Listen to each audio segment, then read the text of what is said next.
না, এখানে জাতীয় পতাকাও থাকবে, বাহিনী পতাকা থাকবে। আজকে যেহেতু এখানে বাহিনীর সদস্যদের জন্য উদ্দীপনা, সেই জন্য, এবং এটা একটা একাডেমি, হ্যাঁ, সেই একাডেমিতে আমরা বাহিনী দিয়ে উদ্দীপনা, এরপরে আবার আমাদের জাতীয় দিবস হিসেবে আমাদের জাতীয় পতাকাও থাকবে।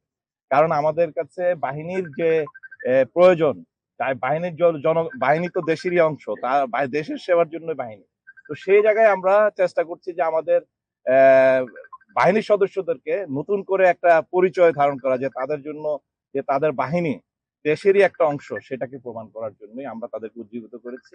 এবং এটাতে আপনারা জানেন যে আমরা সর্বোচ্চ সাইজের পতাকা হচ্ছে, এবং কিছুক্ষণ পরে আপনারা আবার আমাদের জাতীয় পতাকাটাও এখানে, এবং এটা শুধু তা না, এটা সর্বসময়ের জন্য থাকবে। রাতের বেলাও আপনারা আসলে দেখবেন রাতের বেলা এখানে লাইটের ব্যবস্থা আছে, লাইট দিয়ে পতাকা চির ইয়াতে, পৃথিবীর সব দেশে তাই, আপনারা অন্যান্য উন্নত দেশগুলোতে গেলেও দেখবেন দিন রাত সবসময় উঠতে থাকে, যাতে সব সময়ের জন্য পতাকা কখনো নামার কথা না, যেসব গুরুত্বপূর্ণ জায়গায়।